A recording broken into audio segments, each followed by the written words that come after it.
March 10th, 1967, over North Vietnam. Two American F-4 Phantom IIs, battered and low on fuel, fight to stay airborne. One pilot faces an impossible decision: abandon his friends to capture or attempt something that has never been done before. This is the story of Captain Bob Pardo and the manoeuvre that will become legendary in aviation history. Captain Bob Pardo and his Weapons Systems Officer First Lieutenant Steve Wayne were part of the 8th Tactical Fighter Wing, the famous Wolf Pack, based at the Ubon Royal Thai Air Force Base in eastern Thailand, near the city of Ubon Ratchathani. The aircraft flown by Pardo was the F-4 Phantom II, a two-seat, twin-engine supersonic fighter bomber developed by McDonnell Aircraft. Capable of speeds over Mach 2 and originally designed for the US Navy, the F-4 became one of the most versatile aircraft of the Vietnam War, used for air superiority, ground attack and reconnaissance missions. Pardo would fly the F-4 on 132 missions in Vietnam, but the most extraordinary mission was on March 10, 1967.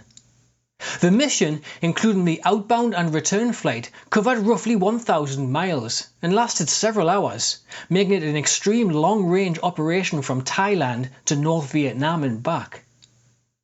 Their specific target was the Thai Nguyen Steel Plant, a major industrial complex just north of Hanoi in the Red River Valley, a strategically important facility for North Vietnam's war effort and one of the most heavily defended areas in the country.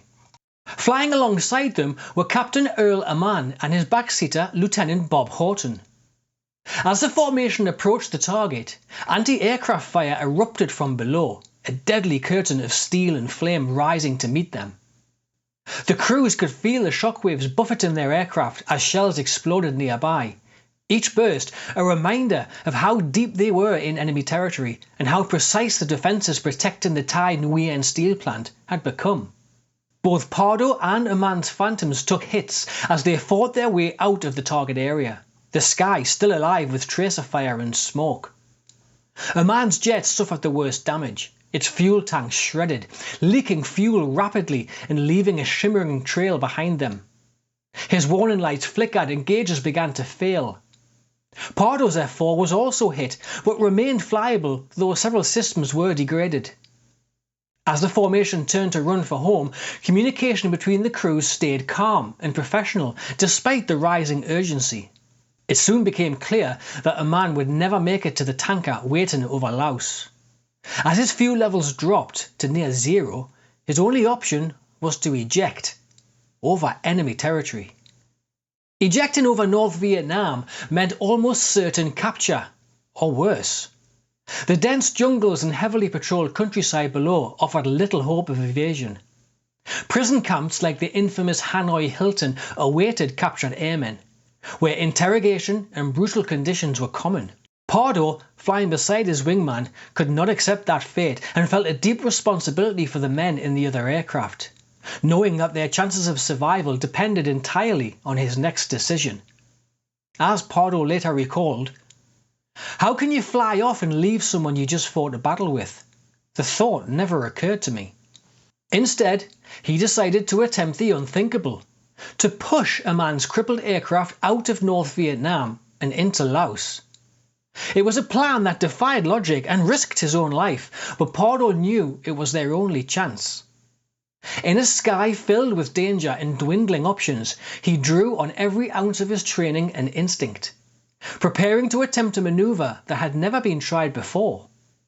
His cockpit buzzed with warning lights, his mind racing through the physics of what he was about to do. Yet his determination never wavered. What followed would test the limits of both man and machine and forever etch his name into aviation history. At first, Pardo tried pushing against Aman's drag chute compartment, but turbulence made it impossible. The two aircraft bounced in the disturbed air, with each attempt sending the tail of Aman's plane jolting unpredictably. The pressure waves from the jet exhaust buffeted both Phantoms, forcing Pardo to fight the controls with delicate precision.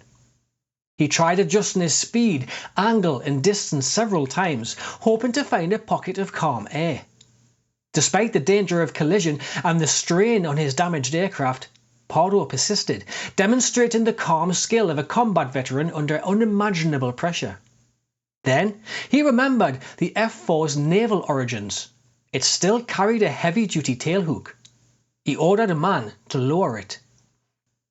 Pardo carefully manoeuvred his damaged jet so that the tailhook rested against his windscreen. It worked, for a few seconds. Every 15 to 30 seconds or so, the hook would slip off, and he had to realign his aircraft. Again and again, he repositioned, nudging the falling Phantom forward. Each time they lost contact, Aman's plane dropped faster. But Pardo, with incredible precision and calm, closed the gap once more. Slowly, painfully, the pair crept toward Laos. The situation grew worse as Pardo's left engine caught fire.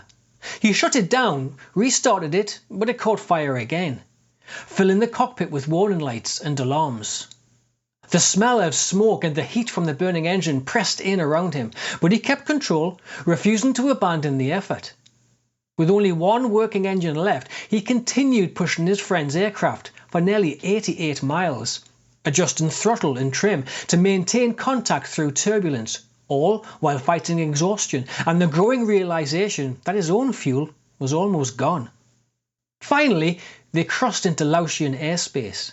They were down to 6,000 feet, barely 2 minutes of flying time, the ground rushing up beneath them as they searched desperately for a safe moment to eject. The terrain below was dense jungle and broken hills, offering no easy landing spots. Aman and Horton ejected first, their parachutes blooming white against the green expanse, followed moments later by Pardo and Nguyen, who would ensure they were clear of danger before following suit.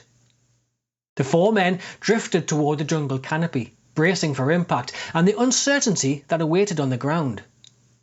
Despite the rough landings and the ever-present threat of enemy patrols, all four men managed to regroup and were soon rescued by American helicopters. Despite his bravery, Bob Pardo did not receive a hero's welcome. Instead, he was reprimanded for losing an expensive aircraft. The official line, he should have saved his own plane. The reprimand stung as it came from officers far removed from the chaos of that day, who saw only numbers on a report rather than the human lives saved. Word of the event, however, spread quickly through the fighter community, where it was viewed as an act of selflessness and skill. Pilots who heard the story recognized the sheer audacity and courage it took to attempt the push, and they quietly began to regard Pardo as a hero long before the official record ever caught up. 22 years later, in 1989, the US Air Force finally set the record straight. Both Pardo and Nguyen were awarded the Silver Star for gallantry, recognizing their courage, determination and skill under extreme conditions. The long overdue honour acknowledged not just the remarkable airmanship displayed that day, but the deep sense of loyalty that defined their actions. The story of their award became a moment of vindication, restoring Pardo's reputation and cementing the event as one of the most inspiring acts of comradeship in aviation history. Their citation reads, "By his gallantry and devotion to duty, Major Pardo has reflected great credit upon himself and the United States Air Force." In the years that followed, Pardo and Aman both rose to the rank of Lieutenant Colonel before retiring, but the bond forged that day endured for life. Years later, when Earl Aman was diagnosed with Lou Gehrig's disease, losing his voice and mobility, Bob Pardo once again came to his aid. He created the Earl Aman Foundation, raising money for a voice synthesizer, a motorised wheelchair and a van for his old friend. It was a testament to the same spirit that drove him in combat. If one of us gets in trouble, everyone else gets together to help. Pardo's push has since become one of the most remarkable episodes in aviation history, an example of skill, courage and loyalty beyond measure. The story has been immortalised in art, documentaries and even featured in the TV show Jag, where the episode ended with a salute to Pardo's courage and ingenuity. Captain Earl Aman passed away in 1998. Bob Pardo followed in 2023, leaving behind a legacy of heroism that continues to inspire generations of aviators. In war, courage often means risking your life for your country. But sometimes it means risking everything for your friends. On that day in 1967, Bob Pardo showed the world what true brotherhood in the skies looks like. This is Pardo's Push, a story of heart, ingenuity and the unbreakable bond between fighter pilots.